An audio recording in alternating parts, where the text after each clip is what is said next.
Welcome to the show, everybody. Hello. It's Paul. A little too close. Hogging the limelight as ever. And yes, I'm Glen Scrivener. I'm Paul Feasy. And together we are Scriveneasy. Scrivesy. Scrivesy. Feasner, surely. Feasner. Okay, yeah, always wanted to put himself first. And, Absolutely. Take up the whole screen. And we are in Banstead, Christchurch Banstead, which is where we'll be for the next few days for an outreach mission. And they are doing a great job of getting lots of people into their church. This is in South London, and yesterday they had Major General Tim Cross, giving an interview, and then people preaching off the back of it. Tonight, I'm going to interview George Osborne, not George Osborne, the poor guy. It was if you've been watching this for a while or listened to the podcast, you'll have come across George before, actually. Because George is the guy who kind of heads up the. Is it what they call Lumina, who we've kind of done some work with at the Mind, Body and Soul convention at Alexandra Palace. You might remember that back in November. I think we interviewed him the year before after the previous one as well. That's right. So it was, he'll be interesting. You can go back and check that out. That's a good one. Yeah, so he has a testimony of kind of coming out of the New Age, and really interesting. And I'm going to be talking to Tamar Pollard, who's got a great story. Many of you might know Tamar Pollard. Warren Furman. Ace from Gladiators. Yeah. And James Carey, another friend of the show. And he'll be on Saturday night. And just one of these opportunities to spend an intensive week of getting to hear people's stories and then showing how the Jesus story makes sense of life. And already last night they were saying that, they had a couple of people ticking a box to say, I've prayed to receive Jesus. They didn't leave their details, but they did say they prayed to receive Jesus. So, whatever that means, take it for whatever that means. But people are spiritually hungry, and it's just fun to be part of it. Yeah, should be good. So today we're going to call our livecast Getting Down with the Kids. Because we'll probably get into trouble. There's some kind of gang sign I've just dropped without realising it. Is that a gang sign? Or don't do that one. Don't do that. Don't do that one, that's Glenn. Sorry. Answer the phone. I'll sit on my hands. I'm quite a gesticulator. Yes. So Did you see that was brilliant. We both just went like that at the same time. It was like synchronised arm crossing. In West Philadelphia, born and raised. So Getting Down with the Kids is in reference to a wonderful story that I came across just a couple of days ago about how one member of the public, really helped in the situation where a 9-year-old boy who was autistic was having a meltdown, and this woman came and helped and really got down with the kids and really got down on his level. And really diffused an amazing, what could have been just a terrible situation. She got down with the kids. And within a week of that happening, actually, there was another situation where there was another 9-year-old autistic boy who was having a meltdown. And he was asked to leave in no uncertain terms. And the family just felt so shamed, and it was just not a good thing. One of these incidents happened at a theme park. One of these incidents happened in church. And I would love to tell you that it was the church that handled the situation well. It was not. It was the theme park in Orlando. And we've actually got a little image of what happened. And while you look at that image, let me just read out to you the Facebook posting of the mother of this boy who happens to have autism. She's called Lenore Koppelman. Her son is called Ralph. He's 9 years old. And she said that they were just about to board a Spider-Man ride, and it was the last ride of the day, and he wanted to, the one ride he wanted to go on was a Spider-Man ride. And they were told that there was some kind of error on the ride, and they couldn't do it. It wasn't going to happen. And so she writes on Facebook, the autistic meltdown was going to happen, and happen it did. Ralph collapsed onto the floor while crowds of people were attempting to exit the ride and gift shop attached to it. He began sobbing, screaming, rocking, hyperventilating, and truly struggling to breathe. A woman who worked there named Jen, turns out her name is Jen Welchel, well done Jen, she came over In fact, she rushed over, and while I, the mother speaking, while I frantically kept trying to get him to stand up so he wouldn't get trampled on by people, she encouraged me to leave him on the floor, if that is where he needed to be. And then she did this, what we're seeing on the photo. She got down on the floor with him. She rested next to him while he cried his heart out, and she helped him breathe again. She spoke to him so calmly, and while he screamed and sobbed, she gently kept encouraging him to let it all out. She told people to keep on walking around them so that they wouldn't stop there and stare at them. And then she told him it was okay for him to be sad and to feel this way. She understood. She would feel the same way too. His feelings were validated, and she told him that he could lay there with her as long as he needed until he felt better. Wow, superhero, absolute superhero, Jen Welchel. And quite rightly, this was shared, tens of thousands of times all around Facebook. And a lot of love for this particular theme park. I've forgotten, I think it's Universal Studios in Orlando. And it turns out that they do a lot of training for all sorts of issues, neurological issues, mental health issues. And she was putting her training to good effect. And I just love that idea. I love that idea of getting down with the kids. I love that idea of just, while everybody else wanted to pick him up from his meltdown, she joined him and said, I would feel the same way too. And I just thought it was just a lovely little snapshot of the gospel, actually. Here is one who loves you, who actually climbs down into your predicament, tells you that they understand, and then actually lifts you back up, but in a very different way to just kind of grabbing them up.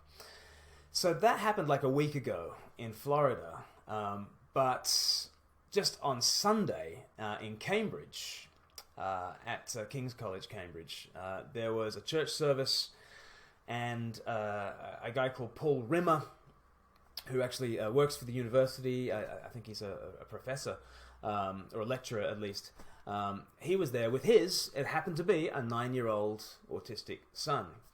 And interestingly, after his experience with that service, he also took to Facebook. I just think it's interesting. Like everyone takes to Facebook, for better or for worse.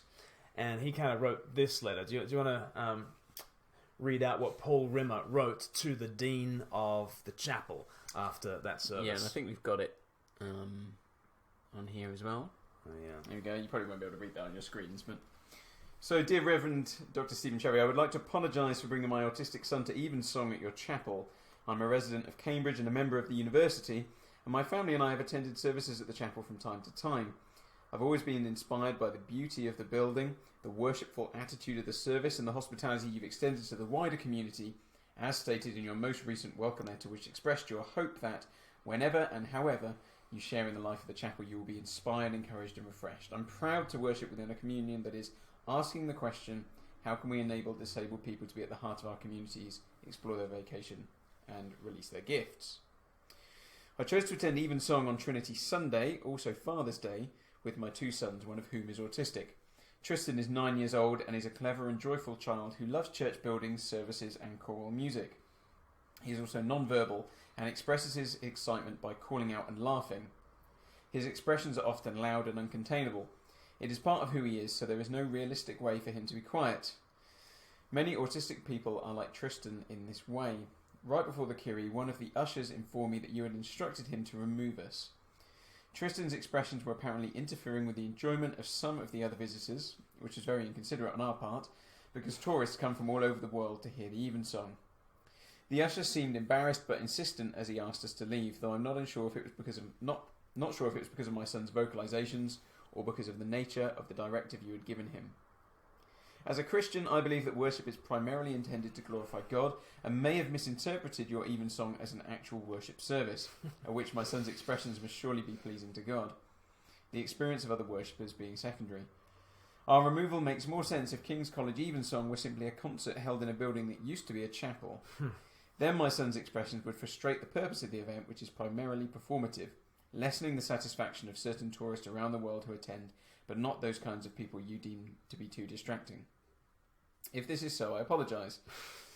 Might I suggest you place a sign at the front of the chapel clearly identifying which categories of people are welcome and which are not? I can only imagine how terrible it would be if autistic people, others with disabilities, those with mental illnesses and people with dementia were all equally welcome to attend Evensong. How this would get in the way of the choir's performance, how it would distract the choristers, and how upsetting seeing these sorts of people at the chapel would be for the tourists who've come such a long way. There we go. So, yeah. I think, I've read. Is that where it's meant to be? The one that says laptop. Click laptop. Obviously, I'm just reading that off the page. I detect some notes of sarcasm. There might be possibly in there. There may be some sarcasm in there. Yeah, and it is important to note that when the dean of the chapel was made aware of this, Stephen Cherry then made an announcement, and actually I thought he kind of responded to this quite well. After the fact, he said, I was devastated to read the letter that you posted on Facebook this morning. He said, every week we welcome thousands of people to services in King's Chapel. We do our best to meet all their various needs and expectations. Sometimes we fail, and I realise that we especially failed you and Tristan on Sunday afternoon. I apologise for that most sincerely. Since hearing of your experience, I've looked into what happened and now more fully appreciate that there is more that we can do to support and help the staff who are responsible for the welcome that we give those who come to share our services with us. This is one of the reasons that I have written to you asking if you might be prepared to meet with me. I'm sure that your insights and connections could help us do better in the future. I should perhaps say for the record that I did not in fact give any instruction to the effect that your son should be asked to leave the chapel on Sunday. Nonetheless, as Dean, I do take responsibility for the whole of the chapel, and in that regard I express my unreserved apology and intention that we will do better in the future. So that's at least a good apology. He does set the record straight, but it's not a kind of I'm sorry, but it is, it's worthwhile people knowing that he never made the directive that the child be removed, and the dad, Paul Rimmer, has accepted that is the case. And that one of the ushers has basically taken it upon himself to sort of remove the autistic child. So at least it's a good example of an apology, I think. And he wants to meet face to face, and in an age where everyone goes to Facebook and instantly gets the shares, it's good that he's wanting to do things face to face, and hard to believe. Well, it's hard to believe, isn't it, though, that in a church setting, I mean, those sorts of things just shouldn't really happen, should they? No. Ultimately, I mean, you would think if there's one place where you wouldn't expect those things to occur, it would be in the church. Right. Although of course we know everywhere is, it's a building full of sinners, just like anywhere else. You'd think people would have the common sense, to know better. It comes to something when Orlando Universal Studios are doing a better job of welcoming people than we are in the church. Right. Right. Yeah. And that's frustrating. Yeah. But there's an element of frustration in me as well that's just also as Christians, like, how much do we want to air our dirty laundry? There's that. There's part of me that's got that side as well. Whilst I very much think the complaint is correct. Again, I don't know if I was just thinking about my own. If this was me in that situation, I was thinking about my own heart. Yeah. What am I doing by complaining in the open? Yeah.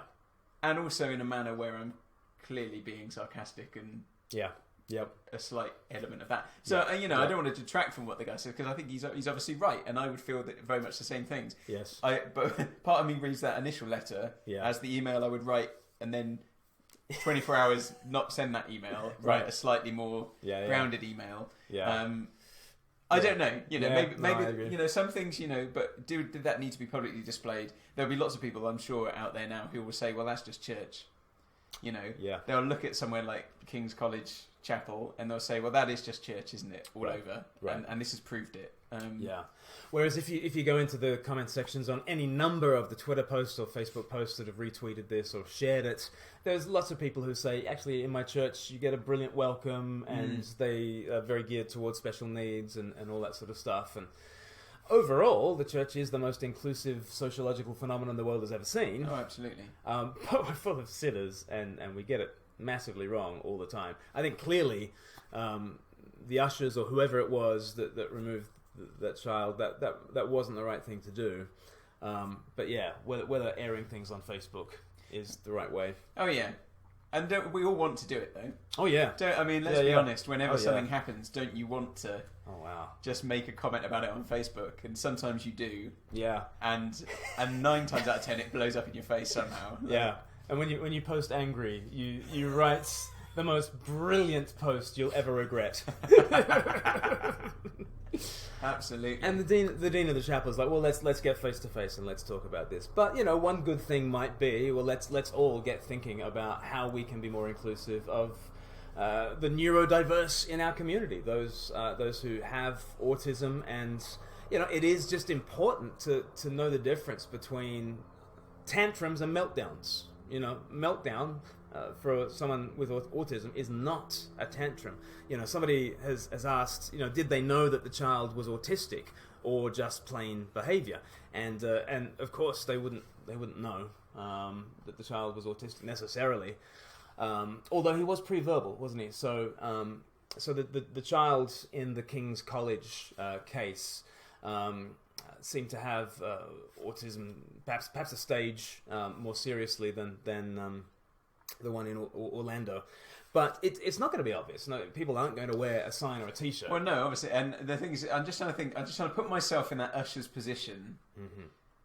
And there's and that is there is an awkwardness, isn't there? Of like, what if you feel you have to say something? Is it there's a real difference between saying, "Could you go?" and yes, "Can we help in any way?" Yes, yes. But it's is there a right thing to do? Is the right thing to do nothing? Yeah. I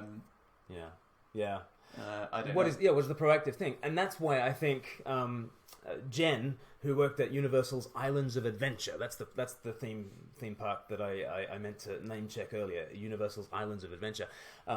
She did the thing of actually getting down on his level and actually, and it was disruptive.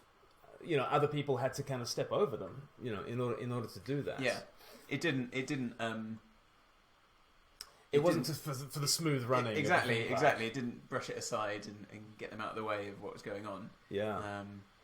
So what does inclusion look like? And it looks messy when you have people with different special needs and special needs that are not obvious from the outside. And so it reminds me as well that actually there are plenty of issues that we need to be inclusive on. Inclusivity is just almost the kind of virtue these days. To be big on inclusion is the virtue today. But then people kind of narrow it down to gender, sexuality, race, and that's kind of the only 3 things we care about in terms of inclusion. But I think it's really important to be inclusive when it comes to neurodiversity, let's say. Well, I remember, I think I was at one of the youth conferences kind of a few years back, one of the youth workers conferences, and I think they were talking about kind of including people in a group. So I remember one person, I can't remember if it was the person who was speaking or someone who gave an example, said that there was a boy in their youth group who, I think he was autistic, and actually one of the things they would do that just was really simple was that when they were doing a talk, and the group were all kind of sitting there, he would often stand behind the group with a leader, and they just have a balloon that they were knocking backwards and forwards. Yes. And like for him, it was perfect, and it didn't kind of stop anyone else. Yes. Kind of being focused. Yes. But he was absolutely kind of in the zone still. Yeah. Doing and he was able to kind of participate. Yeah. And they were saying it wasn't a big deal. It wasn't a huge thing for them to do. Yeah. It was simply. Yeah. Well, we got a balloon. Yeah. And that we talked to mum and dad. Yeah.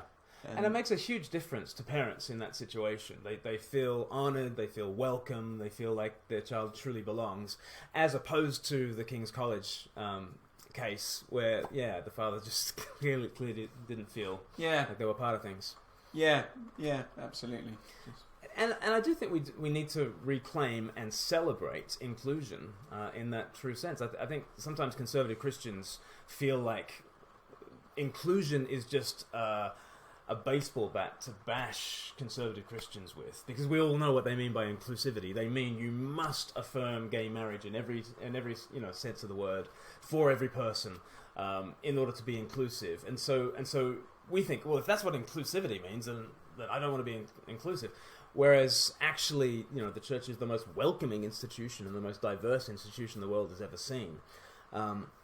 So it means that, conservative Christians like me need to have a much bigger place for the value of inclusion in my thinking. And it also means that if you do speak the language of inclusion, do you speak it as broadly as it ought to be spoken? Because actually, there are all sorts of ways that people will mishandle me because they don't understand what I'm struggling with. And there are all sorts of ways that I will mishandle other people because I don't know the hidden things that they struggle with. And I just made a list this morning for myself of things where people can end up being insensitive to me without intending to. And yet, there are issues that mean that we mishear each other over all sorts of things. So I'm thinking about, issues in my life and in my broader sphere, issues like chronic health issues, mental health, neurodiversity, autism, infertility, childlessness, fostering and adoption, my faith, being from another country. I just sort of listed down, there's 8 things where people have and do said things that are insensitive and done things that are insensitive to me because of, hidden things or things about my identity. And I reckon there must be at least 10 times that number of things where I have been insensitive to other people and said the wrong thing or done the wrong thing because of maybe chronic health issues or mental health or neurodiversity or infertility or childlessness or fostering and adoption. And I've even been insensitive to other people when I know those issues, like myself. And so, like, one response to the fact that we, harm one another with our words, one response to the fact that often our words offend each other is that we, put up these lists of, here are the 1,000 things that you must not say, because then you'd be insensitive. But maybe the other thing we should do is, grow a bit of a thicker skin and understand that people are not meaning to be harmful. They're not meaning to hurt you in all these different ways. And, let's cut each other a little bit of slack and maybe not go straight to Facebook and say, this person was insensitive to my needs that were actually invisible to you. And actually part of being inclusive is the person who might be offended by something actually saying, I understand, other people need to be educated, they didn't mean to harm me. Let's not throw accusations around too quickly. Something to think about. Yeah, it's just not the age we live in, is it, though? No. These days, it's just not the way it is. Yeah. Instead of cultivating a great heart, we cultivate thin skin. Because thin skin really communicates on Facebook. Really communicates on Twitter and those sorts of things. Now, none of this is to take away from that brilliant letter that Paul Rimmer wrote, and I think it'll highlight issues, and it will help King's College, and it will help churches in general to be more diverse in that great sense. But yeah, let's also at the same time try to cut each other some slack as well. I reckon. That's my 2 cents on that. Paul Feasey has joined the conversation, so that's good. Yeah, I'm just checking, keeping an eye on the comments. Yeah. And Kelly Prim has made a great point. She says, it makes you think about what happens constantly becoming public, doesn't it? I mean, remember that God is always watching, and that He's our ultimate judge of how we've lived our lives. So, if you're worried that what you do might end up on social media, how much more should we realize that God is watching? And just a really stupid example of something that didn't get serious in any way. But in our town, there's something called the Kebabulance, right, which is a converted ambulance which sells kebabs and burgers, and it's like an institution. And someone posted on one of the groups about how terrible it was that it was there because the company down the road had now closed because of them. Another fast food chain, and it was like seeing the whole town turn on this one person, and then eventually they were like, it was like 200 comments of stuff, and then this person was like, okay, well maybe I got it wrong, and it all ended very amicably, but people were just like, my goodness, what's going on here? Like everyone piled in straight away to have a go at this person. Wow. Just all over a kebab. You Crowbarites. Crowbarites. You're vicious. You know, absolutely. Just, well, we like our kebabs. That's what it is, you see. Like... Yeah. Carl Schulten has said, among other things, training would likely help, though a notice on all church doors saying, please express your love of the Lord could be the way forward. Yeah, let's all take responsibility for how we include and make space for others in worship. That would be good as a way forward. So that was the opening segment in terms of getting down with the kids, because I do think do check out the Facebook post by this mother. It is quite heartwarming. I did kind of get goosebumps just thinking about that woman getting down on the floor and saying, I feel what you feel. When you're ready, we'll rise up again together. If that's not a gospel move, I don't know what is. Hugh Bourne, who knows about these things, he says, my recommendation for church leaders who want to do inclusion well is to visit Butlins for the day and go and learn from the staff who run the shows and Kids Fun Fair. They are great. So it seems like theme parks are leading the way. Yeah. Well, I don't think we should be ashamed. In a sense, it's embarrassing, isn't it, that they're doing better than us. But in a sense, we shouldn't be ashamed to be like, well, what can we learn? Yeah. Totally. Let's just go and do it. You know, if people are good at this, we do it with other churches, don't we? Mm-hmm. We say, oh, that now. I mean, I can hear it raining here, and I remember someone talking about people parking at Hillsong, and literally you get out your car and someone's there with an umbrella and walks you up to the door. You know, if you've never, you're like, that's pretty welcoming. Yeah. You know, we take that from other churches, but there are certainly places that aren't churches that we can learn stuff from, even if we don't necessarily get on board with everything else they're doing. Yes. They can still have a kind of good value system and stuff like that, which we could learn from. Yeah. And also, let's not be threatened by the fact that the theme park showed us the way of Jesus more than the church service did. That will happen in God's world. Like, have you met Christians? There's all sorts of hypocrisy out there in the Christian world, and we should not be surprised that we encounter un-Christ-like things in church, and we should not be surprised if we encounter Christ-like things in the world either. So that was I was really blessed by hearing that story of the theme park employee, and in the comments on the Facebook Live you'll see links to that story, which is very heartwarming. The other thing we wanted to cover this afternoon is a little video that I made last night and put up last night about how do we get down with the kids in the really milking this phrase. Yeah, I feel. Yeah, I like it. Can you tell? Getting down with the kids in the sense of reaching out with the gospel and reaching the culture. And I had a bit of a rant about. Not like you. Not like me. Not like you. You're about to say it wasn't a rant. No, it was. It was basically a rant on Acts 17, which is a kind of a common place that people go when they say contextualization, reaching the culture, is about a kind of a stepping stones model where you sort of take what people already believe and you say, well, if you believe this, then you could also believe that, and if you believe that, then there's also this, and then there's that, and this would be reasonable, wouldn't it? And you're a hop, skip, and a jump away from the kingdom. And sometimes people read Acts 17 in that way. Mm-hmm.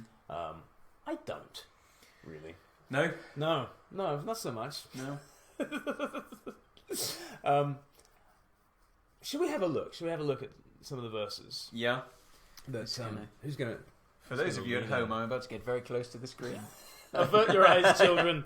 Avert your eyes. Where are we? Here we are. So yeah, Acts. There we go.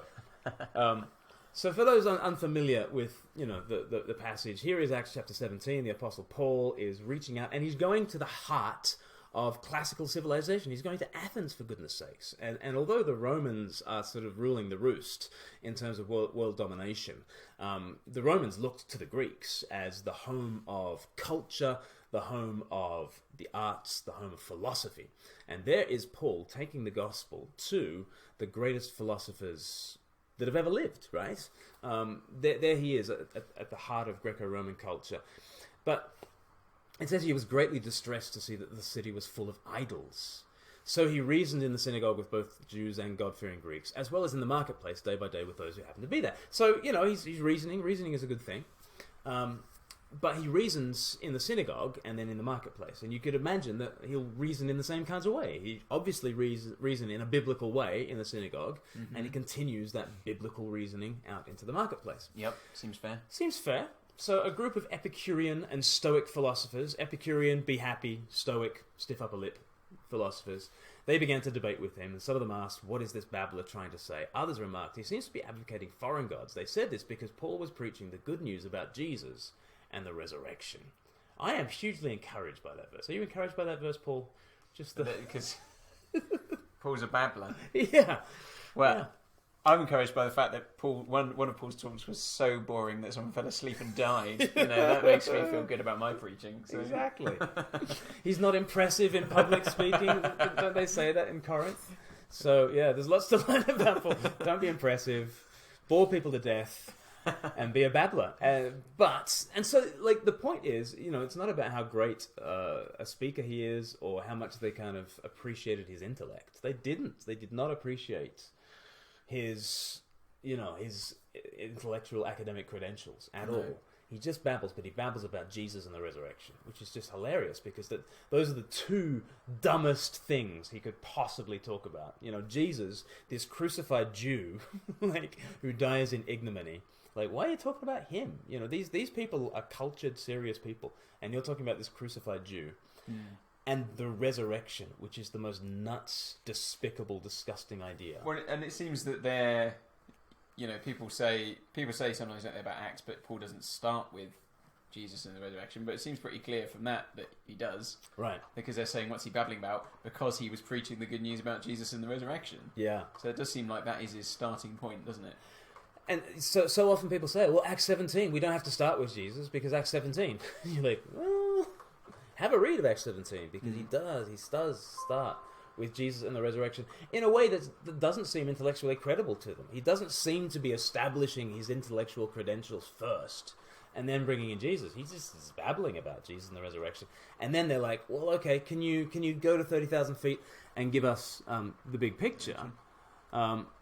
And so, he goes to 30,000 feet, and they brought him to the meeting of the Areopagus, where they said to him, may we know what this new teaching is that you're presenting? You are bringing some strange ideas to our ears. We'd like to know what they mean. All the Athenians and the foreigners who lived there spent their time doing nothing but talking about and listening to the latest ideas. There we go. There's Western philosophy in a parenthesis. That's it. So he gets the opportunity to speak, but it's not the opportunity that he has earned by being so clever.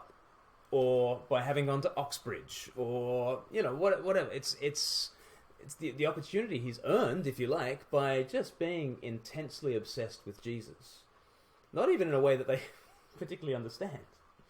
So so often we think the bridge towards a gospel presentation is you don't start with Jesus, and you start with what will win you a hearing. What seems to be winning him a hearing is his intensity about Jesus. Even though they don't quite get it, they're like, okay, there seems to be something here. Can you unpack it? But yeah, this is not about him being a great intellect. Even though he is a great intellect, but he doesn't lead with that. Paul then stood up in the meeting of the Areopagus and said, people of Athens, I see that in every way you are very religious, or you could translate it superstitious. For as I walked around and looked carefully at your objects of worship, I even found an altar with this inscription, to an unknown God. So you are ignorant of the very thing you worship, and this is what I'm going to proclaim to you. Now, once again, this is something that people say, that Paul is using this unknown God as a stepping stone towards real belief. Whereas I think what he's saying is, the one thing you guys know is that you don't know God. If there's one thing we can be sure of, it's that you guys are ignorant. That seems to be what he's saying. I don't think he's saying, yes, God is a little bit like this little statue, but much bigger and a little bit more powerful. This is not the stepping stone. He's like, look at you guys. You're so superstitious. You even have had this miscellaneous God, any other God. This just proves you don't know what you're talking about. So let me start from the foundation of you guys don't know anything, which is amazing, to say to these cultured Athenians. But that's where he goes. Then he says the two most nuts things that he can possibly think of. Having talked about Jesus and the resurrection, those things are nuts. Then he says, the God who made the world and everything in it is the Lord of heaven and earth and does not live in temples built by human hands, and he's not served by human hands as if he needed anything. What's hilarious about that is precisely what they are assuming about God. They need to build a house for God. That's why they've got all these idols. They've got these statues everywhere because they think they've got to build houses for God, and they've got to leave the milk and the raisins and the and the bits of orange to feed the gods. They've got to serve the gods. That is their assumption. And Paul's like, no, you got completely back the front. God makes a house for us. He serves us. See, rather he himself gives everyone life and breath and everything else. And then he does this whole Adam thing. They didn't believe in Adam, but he just goes there. From one man he made the nations, that they should inhabit the whole earth. And he marked out their appointed times in history and the boundaries of the lands. And you're just like, none of those guys believed in Adam. Nonetheless, he just declared it. God did this so that they would seek him and perhaps reach out for him and find him, though he's not far from each one of us. For in him we live and move and have our being. As some of your own poets have said, we are his offspring. Now, this is the point at which people sort of go, oh, okay, here is the stepping stone. Here is Paul using the culture. I'm sure... Do you use any? Do you have any go-to song lyrics or? It depends on the culture references. It just depends on the talk. It's not like ones I bring out every now and again. Yeah. I did a talk on love once, and that was just like every time I could throw something in. I want to know what love is. I know you can Question is, what is love? Baby, don't hurt me. Don't hurt Yeah, I always milk those quite a bit. As some of your own poets have said, what is love? Baby, don't hurt me. Yeah, it is a bit like that. It is, but I think it's a bit like that with Paul, And it's who sang "What Is Love"? Is it Hathaway? Oh, is it? That's good knowledge. Let us know in the comments. That's good knowledge. And I want to know what love is. Is that Air Supply? No. No, Foreigner. Foreigner. Because there's that meme, isn't there? Blooming foreigner coming over here demanding to know what love is. It's one of my favourite tweets ever. But, I know you can show me. Was he referring to Jesus there? So, like the preacher takes the quote from Foreigner and presses it into his or her own use, right? And it doesn't mean that Foreigner has particular spiritual insight. And here, Paul is doing something similar. I always forget who it is he's quoting. So I've got the footnotes. Epimenides. Oh, it's Epimenides. I think you'll find. Yes. I think it's from his first album. So I still think it's his best. And then We Are His Offspring is from Aratus. I don't know. Aratus. Really? Do we have any Aratus fans? Aratus fans? I don't know. Never heard of him. Never heard of him. You're all over Epimenides. Bit mainstream Epimenides, you see. So Paul doesn't mind quoting the pop songs. We don't mind quoting the pop songs. But when we use those words on our lips, do they mean exactly the same as what they meant on Bruce Springsteen's lips? When he said, we've all got a hungry heart. And the answer, I think, is no. But what's interesting is that Paul is using these guys to speak against the prevailing views of the day. The prevailing views of the day is that the gods are our offspring. Like, we make the gods, right? And we make houses for the gods and everything else. And Paul is quoting, he's taking this tiny snippet from one philosopher and he's like, yeah, but come on, what he said, because he's preaching against the culture. So he's not using the culture because the culture is a particular stepping stone. Even though he's isolated 6 words from a philosopher, he's quoting it against the culture, actually, to say you guys have got it backwards. That's what I reckon. And then, how does he move on? So therefore, since we are God's offspring, we should not think that the divine being is like gold or silver or stone, an image made by human design and skill. In the past, God overlooked such ignorance, but now he commands all people everywhere to repent. Repent means change your mind. Why should we repent? Verse 31, for he has set a day when he will judge the world with justice by the man he has appointed. So he started talking about the man, Adam, and now he talks about the other man, Christ. And through the one man, all people live. By the other man, Jesus, all people will be raised and judged. And you think, well, how do we know that Jesus is going to judge the world? He's given proof of this to everyone by raising him from the dead. And what I love about this is that Paul gives no evidence for the resurrection. Yeah. Because the resurrection is his evidence. You see? Exactly. So, yeah, Jesus is going to judge the world. Jesus, that guy, really? Yeah. What's your proof? Well, he did rise from the dead. Oh, well, that would make him judge then. Yeah, that would be pretty good. So, and obviously Paul is an apostle, and on his say-so, he speaks with a certain kind of authority. But it is interesting that Paul doesn't give any evidence for the resurrection. The resurrection is his evidence. And then he calls all people to repent. And some believe and some sneer. And Paul leaves. That's how the chapter goes on. And I'm always struck by that. Like, some people... I think I would stay in the Areopagus. I think I would stay in Athens and try to convince those sneerers that my beliefs are worthy of respect. Yeah. How dare you be contemptuous of, my views? This is clever stuff. And Paul's not interested in being clever. Yeah. Some believe, and they clearly probably start a church because they're named as Damaris and... who's the other one who's... where is it? Some believed Dionysius, a member of the Areopagus, also a woman named Damaris, and a number of others. So we probably think they're named because they probably started a church in Athens. So people would be aware who they were. And Paul could safely move on, and he doesn't have to stay and win the argument because he's not interested in winning the argument. He's interested in establishing churches around the Mediterranean because that's his great apologetic. Like, the people of God really loving one another in the midst of the culture. That's his great apologetic. And so he doesn't stay in the Areopagus to win the debate. He keeps going. Sneerer's going to sneer. So, on he goes.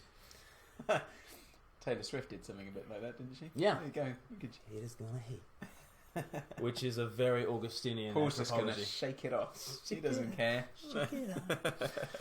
Yeah, sneerer's going to sneer, so just move on. And there's a huge thing in evangelism in just moving on. Like, the New Testament's just full of it. Just shake the dust off your feet. Don't keep casting pearls before swine. Paul just leaves.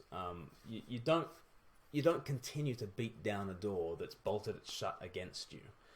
And so often the reason why I continue to beat at a door that's bolted shut against me is because of my own honor, and I want to win the argument, and I want to prove that the thing that I believe in is justified and valid. Paul's just not interested in that. And so he moves on. And I just think Acts 17 actually is a model of our preaching and how we should do it. But that model of how we preach and how we should do it is not the stepping stones thing. He starts with the most nuts things. Jesus and the resurrection. God made us, we don't make, homes for God. God serves us, we don't serve God. There's this Adam guy, and there's this Jesus who was raised from the dead. So believe that. That's his approach. And some believe, and some will always believe, because the gospel is God's power for salvation. And we don't need the stepping stones. We do need to proclaim the gospel. On the comments, Carl Schulten said, many people I meet are theists. God is to them that miscellaneous God, with presumably a label saying use it in emergency only. Yeah. I think that's true, isn't it? That for a lot of people, there are a lot of people who believe in God, actually. There's probably more theists. Oh, yeah. Even in our secularized Western society than there are atheists. Oh, yeah. Even if they only think about it in emergencies. Yeah. Even they did that poll in 2017 in America, Pew Research, and they discovered 20% of people, even the 20% of people who said they don't believe in gods, they were asked, but do you believe in supernatural realities, or, and 10%, like half of that 20% said, oh yeah, no, absolutely, totally. Right, yeah. They believe in things like the afterlife and supernatural powers and entities. So yeah, most people believe in God. Yeah. And I suppose that's where the kind of classic questions we've always talked about come in about which God and what God, what do you think this God is like, and how do you know that God is like that, and you say, like, when things, in emergencies you might pray to God, but how do you know this God even cares, like, why do you think that God would answer you, or why do you think that God would answer anyone, or or even listens, there's ways in there, aren't there, of just saying, Yeah. let me tell you about this guy. Yeah. Which is what Paul does. He goes to 30,000 feet, and I think that is good in evangelism. You know, you can babble about Jesus and the resurrection. I think that is what we lead with.